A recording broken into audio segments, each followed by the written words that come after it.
দর্শক বন্ধুরা, যারা এই অল্প কিছুদিন আগে এই দেশের জন্য জীবন বাজি রেখে দেশকে মুক্ত করেছে, সেই ধরনের একটা সৈনিক আমাদের সামনে। আমরা যখন চা খাচ্ছিলাম তখন ডিম পরোটা নিয়ে আন্দোলন করছিল। আপনার নামটা বলবেন? আমি হচ্ছে পুষ্পিতা নাথ। আমি সমন্বয়ক বৈষম্য বিরোধী ছাত্র আন্দোলন আর শিক্ষার্থী চট্টগ্রাম ইন্ডিপেন্ডেন্ট ইউনিভার্সিটি। ইন্ডিপেন্ডেন্ট। কোন সাবজেক্টটা পড়ছেন? ইংলিশ। ইংলিশ। বাংলাদেশে থাকবেন না মনে হয় নাকি? না না, যেহেতু ইংলিশ পড়ছেন অনার্স, সেহেতু আমার মনে হয় আপনি কুড়াল দিবেন নাকি? না না, আপাতত এখানেই থাকার ইচ্ছা আছে, পরেরটা পরে পড়াশোনা করতে গেলে।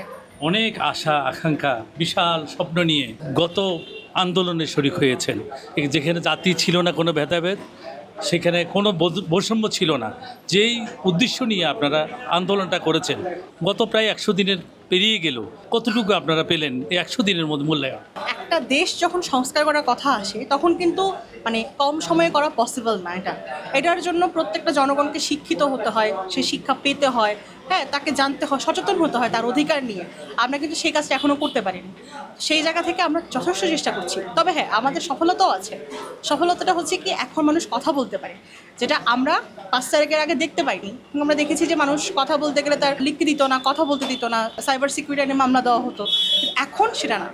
এখন মানুষ যেমন মত প্রকাশও করছে তেমন দ্বিমত প্রকাশও করছে। হ্যাঁ, তবে কিছু বিচ্ছিন্ন ঘটনা আছে, তারপর আমরা কথা বলতে পারছি। এটা হচ্ছে আমাদের একটা বড় ব্যাপার। আমরা যে কোনো ইস্যুতে দাঁড়াতে পারছি, সরকারকে আমাদের কথাগুলো জানাতে পারছি, এটা হচ্ছে ব্যাপার। আর একটা ব্যাপার সেটা হচ্ছে যে গত সরকার আপনারা দেখেছেন যে জাতীয় শিক্ষাক্রম 2021 চালু করেছে।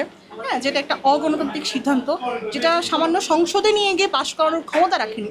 সেরকম একটা শিক্ষাক্রম আমাদের দেশের উপর চাপিয়ে দেওয়া হয়েছে, সেই শিক্ষাক্রমটা বাতিল করা হয়েছে।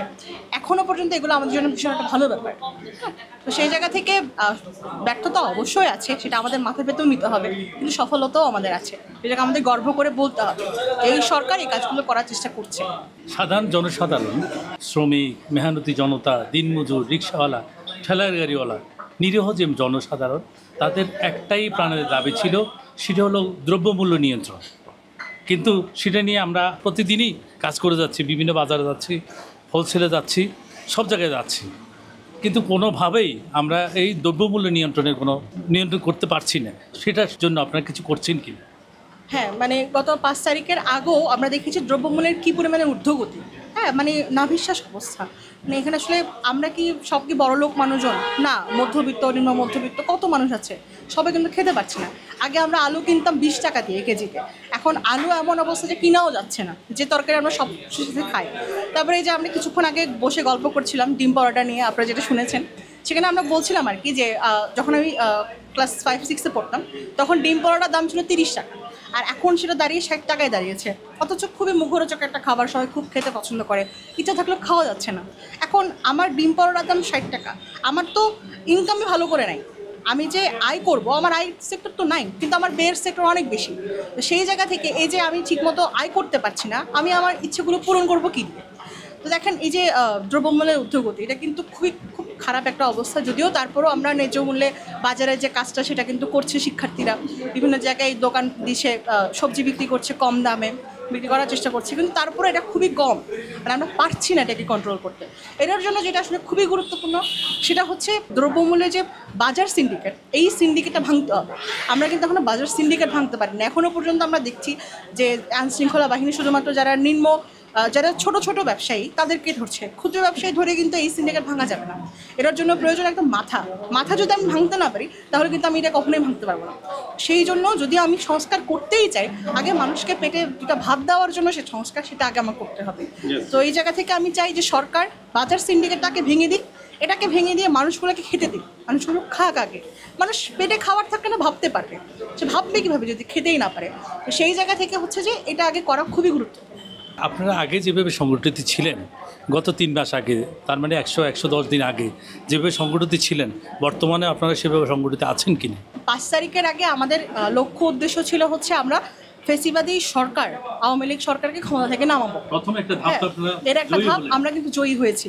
হ্যাঁ, এটার জন্য কিন্তু আমরা 2000 শহীদ অলরেডি আছে, অনেক মানুষ এখনো আহত, তারা সারা জীবন চলতে পারবে না, ফিরতে পারবে না। থেকে আরম্ভ করে চট্টগ্রামের বিভিন্ন জায়গায় আমার চ্যানেলে অনেক প্রতিবেদন আছে শহীদদেরকে নিয়ে, আহতদেরকে নিয়ে, এবং যারা আছেন তাদের। সৌভাগ্যবশত আজকে ডিম পরোটার কথা উঠার পরে আপনাকে পেয়ে গেলাম। এখন আপনাদের অবস্থানটা আপনাদের কেমন? না দেখেন, এখানে তো আসলে অনেক মতের মানুষ আমরা আছি, একটা প্ল্যাটফর্মের মধ্যে আছি। এই মতের নিয়ে কিন্তু আমরা চেষ্টা করছি একসাথে থাকার, কারণ এখন কিন্তু আর আমরা নয়, এখন কিন্তু আমাদের যে সাধারণ জনগণ আছে, অনেক মানুষ যুক্ত হচ্ছে আমাদের সাথে। সবাইকে নিয়ে কাজ করাটা এখনের পর্যায়ে একটু কঠিন, তারপর আমরা চেষ্টা করছি সেটাকে ধরে রাখতে, কারণ না ধরে রাখলে কিন্তু আমাদের যে জুলাই গণ অভ্যুত্থানের যে আকাঙ্ক্ষা সেটা কিন্তু ধ্বংস হয়ে যাবে। তো সেই জায়গা থেকে আমরা চাচ্ছি, জান প্রাণ দিয়ে চেষ্টা করছি এটাকে ধরে রাখার জন্য, ধরে রেখে সামনের দিনে কাজ করার জন্য। এবং আপনারা দেখবেন আমরা এখনও আন্দোলন করছি এবং সামনের দিনেও আমরা আন্দোলন করব। প্রায় 90% নাগরিক আপনাদের পক্ষে। সেই নাগরিকদের উদ্দেশ্যে আপনি বৈষম্য বিরোধী আন্দোলনের একজন সদস্য হিসাবে জনগণের কাছে আপনার আহ্বান কী? আমার আহ্বান হচ্ছে যে আমরা যে গণ অভ্যুত্থানের আকাঙ্ক্ষা নিয়ে হচ্ছে যে এই সরকারকে ক্ষমতা থেকে নামতে বাধ্য করলাম, সেই জায়গা থেকে এখন আমাদের কাজ হচ্ছে দেশটাকে সংস্কার করা, কারণ এখনই হচ্ছে আমাদের ফিল্ডটা তৈরি হয়েছে। আপনি দেখবেন আগে কিন্তু রাজনৈতিক আলাপ করা নিষিদ্ধ ছিল, বাট এখন এটা জরুরি হয়ে দাঁড়িয়েছে এবং প্রত্যেকটা মানুষের মধ্যে কিন্তু রাজনৈতিক আলাপ। এখন একটা মানুষ যখন রাজনৈতিকভাবে সচেতন হবে তখন কিন্তু দেশের অধিকার নিয়েও সচেতন হবে। তো সেই জায়গা থেকে আমি চাই যে মানুষকে আসলে তার যে রাজনৈতিক এখন যে ফিল্ড তৈরি হয়েছে, এই ফিল্ডটাকে কাজে লাগিয়ে সে তার অধিকার নিয়ে সচেতন হোক। যখন সে তার 5টা মৌলিক অধিকার নিয়ে সচেতন হবে তখন সে নিরাপত্তার অধিকারও পাবে, তখন সামাজিক অধিকারও নিশ্চিত করতে পারবে। সেই লড়াইটা আমাদের আসলে করতে হবে। ওই জায়গা থেকে আমি চাই জনগণ যাতে এই ক্ষেত্রে সচেতন হোক, অনেক বেশি সচেতন হোক। এই যে একেবারে গুলির মুখে বাঁচবেন কিনা, মানে 1 ঘন্টা পরে আপনি কি জীবিত থাকবেন কিনা, এই ধরনের কোনো নিশ্চয়তা ছিল না, কিন্তু এত সাহস কোত্থেকে আসলো আপনার? প্রথম ব্যাপার হচ্ছে যে আমি অন্যায় দেখতে সহ্য করতে পারি না। এরা আমার ছোটকাল থেকে আমার বাবার কাছ থেকে পাওয়া, আমার বাবা এসবে খুবই আমাকে উৎসাহিত করতো। মানে অন্যায় কখনো সহ্য করা যাবে না, সে যেই করুক। তো সেই জায়গা থেকে আমার স্পিরিটের জায়গাটা আমার বাবা, এবং এর পরবর্তী চলতে ফিরতে অনেক কিছু ফেস করতে হয়, অনেক কিছু দেখছিলাম। এবং আমার জন্ম ততদিন কিন্তু আমি আওয়ামী লীগের ক্ষমতাটা দেখছি। তো আমি দেখছি যে তারা আসলে কী করছে না করছে, এবং মানুষ কিন্তু রাজনৈতিকভাবে সচেতন হচ্ছিল না, এবং এগুলো আমার মধ্যে কাজ করতে আমি পড়াশোনাও করতাম অনেক। এই পড়াশোনা করতে গিয়ে আমার অনেক কিছু জানাশোনা হয়েছে, মানে পেপার টেপার পড়া টড়া, নিউজ টিউজ দেখা, এগুলোতে আমার অনেক কিছু জানাশোনা হয়েছে। তো এগুলো দেখে দেখে আমার যেটা মনে হয় 2020 সালে যখন করোনা হয়, করোনার সময় কিন্তু ধর্ষণ বেড়ে যায়। ওই সময় আমার মানে মানসিকভাবে একটা পরিবর্তন হয়ে শুরু করে যে এত ধর্ষণ হচ্ছে, সরকার কি করছে আসলে। তখন আমরা কিন্তু দেখছি ধর্ষণ বিরোধী মুভমেন্ট তৈরি হয়েছে। হ্যাঁ, সেই মুভমেন্টও কিন্তু মানে মৃত্যুদণ্ড দেওয়ার পর এটাকে বন্ধ করে দেওয়া হলো। আলটিমেটলি কয়টা ধর্ষকের মৃত্যুদণ্ড হয়েছে আজ অব্দি? একটারও হয়নি। এই জিনিসগুলোই কিন্তু আমাকে অনেক বেশি উজ্জীবিত করছে। এবং এর পরবর্তী যে কোটা আন্দোলনের শুরু থেকে আমি মাঠে ছিলাম, এবং আমি দেখছি যে কোটার মেধা সামান্য একটা ছোট ব্যাপার, এটাকে এত জটিল কেন করলেন আপনি? একজন মানে আপনি একটা সরকার, হ্যাঁ, আপনি একজন প্রধানমন্ত্রী, আপনি তো এটাকে এত জটিল করতে পারেন না। এবং এত ছেলে মেয়ে, সাধারণ ছেলে মেয়ে, এতে আপনাকে হটানোর কোনো ইচ্ছা নেই। আপনি আপনার জায়গায় থাকেন, আপনি জাস্ট এটা ঠিক করে দেন, অধিকারটা দিয়ে দেন। আপনার কেন সেটা নিয়ে আমরা রাজাকার কিনা, আমরা এই কিনা সেই কিনা, এগুলো কেন বলতে গেলেন? এবং আপনি দেখবেন যে উনি শোক পালন করছে, সেখানে ছাত্রলীগের জন্য শোক পালন করছে, যারা এত নিরীহ মানুষগুলো মেরে ফেললো তাদের জন্য শোক পালন করছে, মেট্রো রেলের জন্য শোক পালন করছে, অথচ মানুষের উপর তার কোনো নাই, মায়া দরদ এখনো পর্যন্ত নাই। তাহলে সেই জায়গায় কিন্তু এই প্রত্যেকটা জিনিস আমার মধ্যে ভীষণভাবে কাজ করছে। আমি রাতে ঘুমাতে পারতাম না, আমার ছোট বোন আমাকে আগলে রাখতো। হ্যাঁ, মানে আমি এখনো এটা ফিল করতে, হ্যাঁ, ওর পিতা সেই সময় হচ্ছে যে ও আমাকে যেভাবে আগলে রাখছে, এটা তো খুবই একটা ভয়ঙ্কর ব্যাপার। এবং আমাদের প্রত্যেকদিন রাত এরকমভাবে কাটছে, এখনো হয়তো আমাকে ধরে নিয়ে যাবে। এবং আমার এখনো মনে আছে, আমি যখন আন্দোলনে সকালবেলা বেরোতাম, আমি মাকে বলতাম যে আমি হয়তো আজকে নাও ফিরতে পারি। এবং আমার মা আমাকে বোঝাতো, হ্যাঁ, যে যেও না, যাওয়ার দরকার নেই, প্রচুর মারামারি হচ্ছে। কিন্তু আমি তারপরে আমার মাকে বলতাম যে মা, এটা আসলে আমার এখন এটা আমার নিড, আমার প্রয়োজন। এত ভাইয়ের জীবন তো বুঝে দিতে পারি না। এবং আপনি দেখবেন আমাদের কিন্তু স্লোগানও চেঞ্জ হয়ে গেছে, আমরা বলছি তোর কোটা তুই নে, আমার ভাইকে ফেরত দে। হ্যাঁ, তার মানে আমাদের এখন কোটা না, আমাদের এখন এই যে ভাই হত্যা হয়েছে, এই হত্যার বিচার আপনার চাই। এবং তিনি তো আলটিমেটলি করতেই পারলেন না।